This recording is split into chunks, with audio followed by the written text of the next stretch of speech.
The first of my general comments is that when the Zionist enterprise got started around 1900, it's important to understand that there were very few Jews, certainly very few Zionists in Palestine. There was an adage at the time that this was a land with no people for a people, meaning the Jews who had no land. And of course, that was simply not true. There were a huge number of Palestinians living on that land. That's the first point you want to keep in mind. Second point is there's no way you're going to create a Jewish state on that land that's filled with Palestinians without doing horrible things to the Palestinians, without committing great crimes. And common sense just tells you there's no way you could create a Jewish state in a piece of real estate that's filled with Palestinians, again, without doing great crimes. And that includes stealing their land.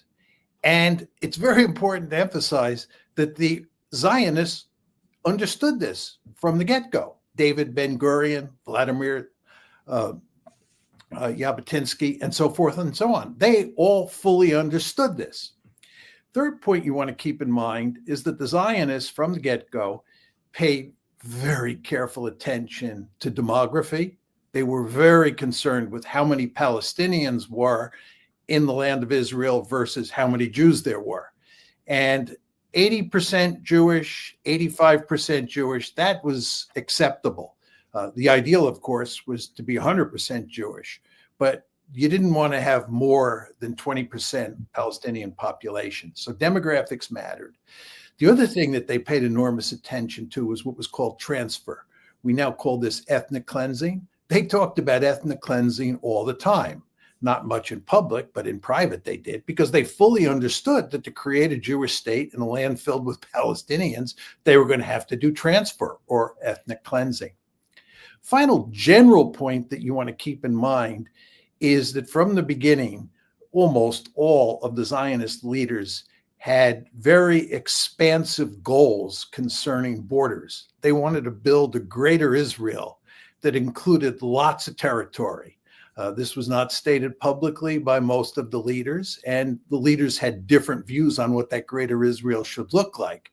But David Ben-Gurion, for example, wrote a book in Yiddish in 1918 where he laid out his vision. And it included what we call Green Line Israel, the Israel that was created after 1948, the occupied territories, that's the West Bank and Gaza, parts of Syria, parts of Lebanon, parts of Jordan, and the Sinai Peninsula. So you get a sense for how ambitious the Zionists were from the get-go. They wanted to create a greater Israel. And that's one of the principal reasons that Israel has no borders, no official borders today.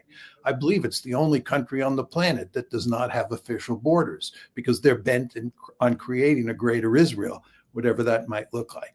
So that's the sort of big picture. But let's drop down to 15,000 feet and talk about the specifics. It's important to understand that few Jews came out of Europe to Palestine before 1933. And of course, 1933 is when Hitler comes to power. And I think there are about 4 million Jews who leave Europe between 1880 and 1920. 1880 and 1920, about 4 million Jews leave Europe, and only 100,000 go to Palestine. Many, of course, come to the United States. So you have this situation where there are not that many Jews in the land of Palestine. And then, of course, you have World War II. And after World War II, lots of Jews leave Europe and go to Israel. But most Jews prefer to come west, to come to places like Canada and the United States. So you have a situation in 1948, when the state is about to be created, where 35% of the population is Jewish and 7% of the land is owned by Jews. So you just want to think about it. This is 1948 when the state is created. 35% of the population is Jewish in Palestine, and the Jews own 7% of the land. Let me just stop you here, Professor Mearsheimer. How was the state created? How do you take somebody else's land and suddenly you become a recognized country? Okay, it's important to understand that up until World War I, the Ottoman Empire, or what we today call Turkey, controlled Palestine. And then, as a result of the collapse of the Ottoman Empire in World War I, Britain took over control of what was called Mandatory Palestine. So Britain was in control. After World War II, when there was huge resistance around the world to colonial empires, i.e., there was huge resistance to the British Empire. The British were up to their eyeballs in alligators trying to deal with resistance in places like India and in places like Palestine. The Israelis, then the Zionists, wanted independence from Britain. The British reached the point where they were just fed up. So on November 29th, 1947, the UN, right, with the British in the driver's seat, pushed hard to create two states in Palestine, a Jewish state and a Palestinian state. That's November 29th, 1947. And of course, Israel is created in May of 1948, probably about 6 months later. So that's how Israel was created. It was created by the United Nations, and behind that was mainly the British, but also the United States went along with it. So that's how it was created.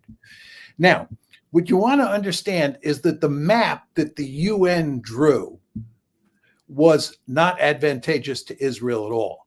First of all, they ended up with a very small amount of territory inside Palestine. And furthermore, they ended up with a population distribution that was about 55% Jewish and 35% Palestinian, okay? And this was not something that the Zionists liked at all for obvious reasons. So in 1948, before Israel gets its independence, a war breaks out between the Palestinians and the Zionists as the British are leaving. And the Zionists take more territory than they were given in the UN plan, and they expel a huge number, probably about 700,000, maybe 750,000 Palestinians. This is the infamous Nakba. This is how did they expel them? They must have used violence. They didn't compensate them for their land, did they? They did use violence. And the fact is that many of the Palestinians left without putting up much resistance. And it was reasonably easy for the Zionists and then later the Israelis after May 1948 to drive the Palestinians out. And the end result is that you get a state in 1948, which we call Green Line Israel. This is the Israel created by the 1948 war that's bigger than the Israel that was allotted to the Jews in the UN plan. And furthermore, after all, the ethnic cleansing is about 80% Jewish and 20% Palestinian. Okay, so that's the first big event. The second big event, which is, of course, of enormous importance, is the 1967 war, the famous Six-Day War. In the Six-Day War, the Israelis conquer the West Bank and Gaza. These are the occupied territories. I might add parenthetically that they also capture the Golan Heights. In the process of capturing the West Bank and capturing Gaza, they drive 200,000 more Palestinians, mainly out of the West Bank and into Jordan. So this is the second big ethnic cleansing. The first one was the Nakba in 1948, where you drive out about 750,000 Palestinians. And then in 1967, you drive out another 200,000 Palestinians and 80,000 Syrians off the Golan Heights, as I said. Now, the problem that the Israelis face once they conquer all this territory is that the number of Palestinians and the number of Israeli Jews in Greater Israel Greater Israel is the Israel of 1948 plus those 2 occupied territories. Right. In these 3 pieces of real estate, you have roughly 7.3 million Jews and 7.3 million Palestinians. And I told you how much attention the Israelis paid to demographics. And at worst, they would accept 80-20. They really wanted 100-0. But here you have basically 50-50. And the demographic trends tell you that over time, the Palestinians will outnumber the Israeli Jews. So this is a huge problem. Then you have October 7th. And you want to think about October 7th in the context of the problem I just described. What the Israelis want to do, right, is they want to cleanse the Palestinians. They want to get the ratio down to at least 80-20. It's 50-50, 7.3 versus 7.3. This is not 50-50 now, is it? It's probably still close to 50-50. I mean, it's hard to tell exactly how many Palestinians have been killed, but let's assume that 100,000 Palestinians have been killed, not the 60,000 number that's frequently used. That would drive the number from 7.3 down to 7.2.